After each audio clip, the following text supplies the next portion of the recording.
Hello hello বন্ধুরা, কেমন আছো? Welcome to winter Wonderland. গত দুদিন ধরে এখানে প্রচণ্ড স্নো হচ্ছে, তো যে কারণে চারিদিকে শুধু বরফ আর বরফ দেখতেই পাচ্ছ।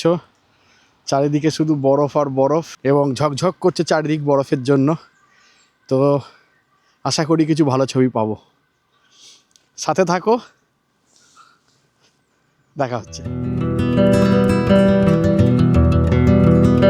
তো আজকের প্রথম শট দেখতে পাচ্ছ যে আমি চেষ্টা করছি এই গাছটাকে এবং এই গাছটাকে দুপাশে রেখে এই যে গাড়ি গেছে বা সাইকেল গেছে সেই বরফের ওপর দিয়ে, এবং একটা সুন্দর লিডিং লাইন তৈরি হয়েছে যেটা গেছে বা লিড করে নিয়ে যাচ্ছে অটোমের যে অরেঞ্জ পাতাগুলো রয়েছে যে গাছটাতে একটু হলেও, তো সেইখানটায় তো সুন্দর একটা লিডিং লাইন, একটা এস কার্ভ কাইন্ড অফ, এবং দুদিকে দুটো গাছ।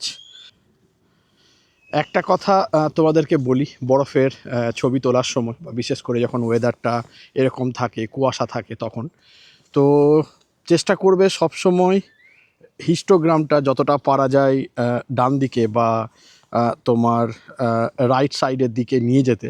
কারণ কি হয়, যখন সামনেটা হোয়াইট থাকে, এরকম পুরোটা হোয়াইট বা কুয়াশা থাকে, তখন ক্যামেরা সেটাকে অ্যাডজাস্ট করার জন্য সবসময় সেটাকে একটু ডার্ক করে দেয়। তো তখন কি হয়, মানে ছবিটা দেখতে একটু ডার্ক লাগে, অথচ বরফ হচ্ছে প্রচণ্ড সাদা। তো সেটাকে কম্পেনসেট করার জন্য সবসময় চেষ্টা করবে অ্যাটলিস্ট ওয়ান স্টপ, যাতে তোমার মিটারটা বা ওয়ান স্টপ এদিকে থাকে, হাইলাইটসের দিকে। সুন্দর রোদ পড়েছে গাছটার ওপরে, এবং এই লাইনটা লিড করে নিয়ে যাচ্ছে টুয়ার্ডস এই অটোমের শেষ পাতা যেখানে রয়েছে কিছু অরেঞ্জ পাতা, সেখানে ডান দিকে এই গাছটা এবং বাঁ দিকে এই গাছটা দিয়ে ফ্রেম করছি। ক্যামেরার পেছনে দেখো অসাধারণ রোদটা পড়ছে এই সময়, এবং আমি ইচ্ছা করে যেটা তোমাদের বললাম ওয়ান স্টপ একটু ব্রাইটনেসটা বাড়িয়ে রেখেছি তোমার। And hair is the shot. Wow, দারুণ দারুণ দারুণ, খুব সুন্দর ছবিটা উঠেছে। দারুণ সুন্দর রোদ পড়েছে এই প্রান্তে এবং এই প্রান্তে, ক্যামেরাতে তো খুবই সুন্দর লাগছে, লিড করে নিয়ে যাচ্ছে এই প্রান্তটা, খুব সুন্দর, খুব সুন্দর উঠেছে ছবিটা। ওয়াও, দিনের শুরুটা খুব ভালোভাবেই হলো। দেখা যাক এরপরে আর কি কি শট পাই আমি।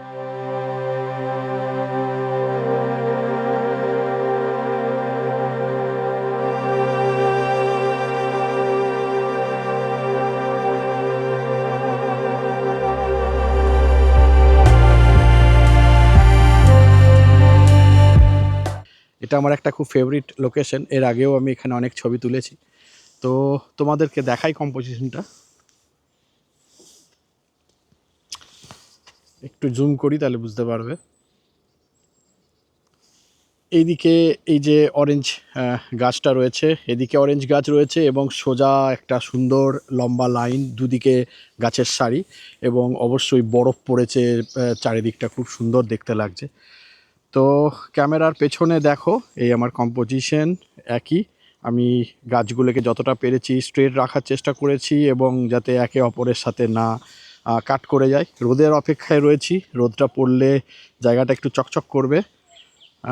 এদিকে আমি অরেঞ্জ গাছটা রেখেছি, এদিকে অরেঞ্জ গাছটা রেখেছি, একটু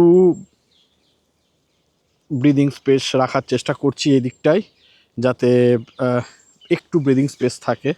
দরকার হলে একটু ক্যামেরাটাকে সরিয়ে নিই, অ্যাঙ্গেলটাকে একটু সরিয়ে নিই, যাতে ব্রিদিং স্পেসটা আমি রাখতে পারি। হ্যাঁ, এটা ঠিকঠাক অ্যাঙ্গেল, এই জায়গা থেকে আমি ব্রিদিং স্পেস রাখতে পারছি এদিকে এবং অবশ্যই এইদিকে। তো রোদ পড়েছে, আমি চেষ্টা করছি যাতে হিস্টোগ্রামটা কোনো দিকে না ক্লিপ করে যায়, বিশেষ করে হাইলাইট পার্টটা, প্রচণ্ড রোদ। আমি পোলারাইজার ব্যবহার করছি যাতে একটু হলেও আলোটাকে আমি কন্ট্রোল করতে পারি। এই মুহূর্তে F11-এ রয়েছি, ISO 100 1/6, and hair is my shot.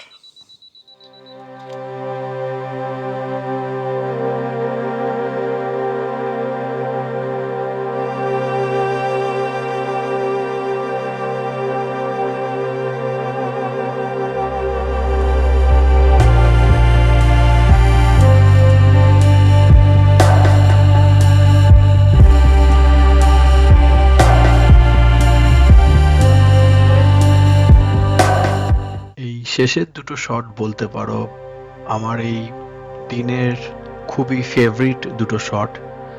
ছবি দুটো দেখলেই তোমরা বুঝতে পারবে যে এরকম সুন্দর একটা অরেঞ্জ কালার গাছের পাতার ওপর, এবং তার ওপর বরফ পড়েছে সাদা রঙের, একদম সাদা তুলোর মতো দেখতে লাগছে, এবং পুরো রাস্তাটা বরফে ঢাকা, যেটা একটা লিডিং লাইন হয়ে একদম দূর গাছের শেষের সারিতে নিয়ে যাচ্ছে।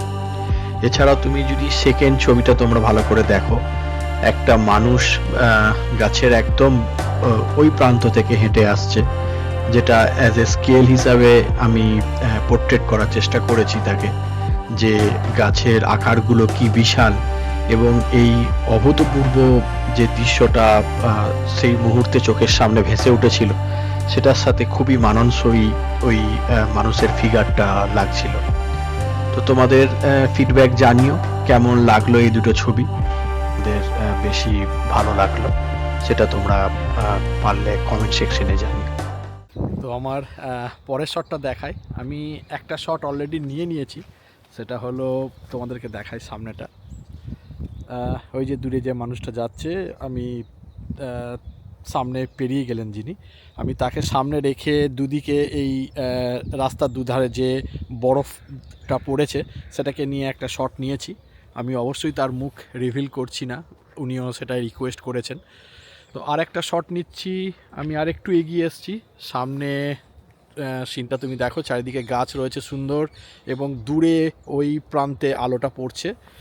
তো কম্পোজিশন ওয়াইজ খুবই সিম্পল, আমি এই সামনের রাস্তা দুটোকে অ্যাজ এ লিডিং লাইন হিসাবে নিয়ে যাচ্ছি, যেটা লিড করে নিয়ে যাচ্ছে সামনের যেখানে আলোটা পড়ছে সেখানে। খুব সুন্দর একটা সিন, আমি ক্যামেরার পেছনে তোমাদের দেখাই। আপাতত আমি একটু ক্রপ করছি, একটু টাইট ফ্রেমিংয়ে করছি, কারণ অনেকটা আকাশে যেহেতু কিছু নেই, ফ্ল্যাট স্কাই, তাই দেখতে বাজে লাগছে। তো কম্পোজিশন ওয়াইজ আমি F11 1/8 শাটার স্পিড, ISO 100। তোমাদেরকে এর আগেও আমি বলেছি যে পোলারাইজারটার কতটা ইম্পর্টেন্ট, তোমরা আরেকবার দেখো। এটা হচ্ছে উইথ পোলারাইজার, খুব ভালো করে দেখো এফেক্টটা।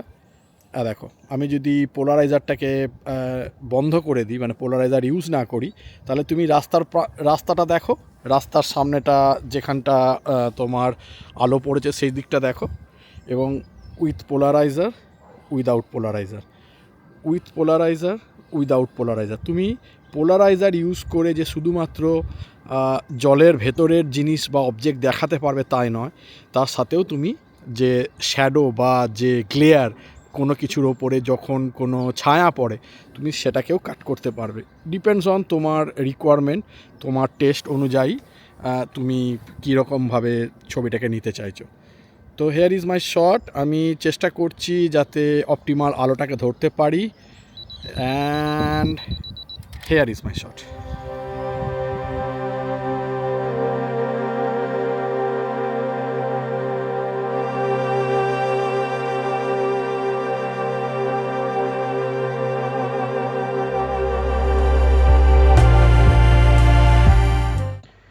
এই ছবিটাই কয়েকটা জিনিস বলার মতো আছে। প্রথম কথা, অবশ্যই লিডিং লাইন, বরফের রাস্তার যে টেক্সচারটা তোমরা দেখতে পাচ্ছ সেটা লিড করে নিয়ে যাচ্ছে জলাশয়ের পাশে বা জলাশয়ের সামনে ওই আলোর কেন্দ্রতে। এছাড়াও তোমরা যদি খুব ভালো করে দেখো তাহলে ডার্ক ফোরগ্রাউন্ড থেকে লাইট ব্যাকগ্রাউন্ড, এই একটা ট্রানজিশন, এবং কুল টোন থেকে একটা ওয়ার্ম টোন, দেখো একটা শাইন বা ব্লু একটা টোন রয়েছে শ্যাডোতে, সেখান থেকে তোমার আই বা ভিউয়ার্সের আই যাচ্ছে টুয়ার্ডস তোমার ওয়ার্ম একটা অরেঞ্জ বা ইয়েলো একটা টোনের দিকে। এই ছবিটাই হিউম্যান এলিমেন্ট যদি না থাকতো, আমার মনে হয়েছিল ছবিটা যেন অনেকটা ফ্ল্যাট হয়ে যেত, কারণ সবটাই বরফে ঢাকা, সবটাই সাদা। তো আমি চেষ্টা করছিলাম একটা হিউম্যান এলিমেন্ট এটার মধ্যে রাখা, যাতে আমি প্রথম কথা দেখাতে পারি যে স্কেলটা, জঙ্গলটা যে কত বড় বা গাছগুলো যে কত বিশাল, তো সেইটা দেখানোর জন্য আমি চেয়েছিলাম যে একটা হিউম্যান এলিমেন্ট এখানে থাকুক। তো আজকের এই এপিসোডটা, এই জার্নিটা বরফ ঘেরা এই জঙ্গলের মধ্যে কেমন লাগলো, কোনো রকম কোনো ফিডব্যাক থাকলে, তোমাদের কোনো কমেন্ট থাকলে তা অবশ্যই কমেন্ট বক্সে জানিও। তো টিল দেন দেখা হচ্ছে একটা নেক্সট আবার কোনো জার্নিতে বা এই এপিসোডেই সেকেন্ড পর্বে।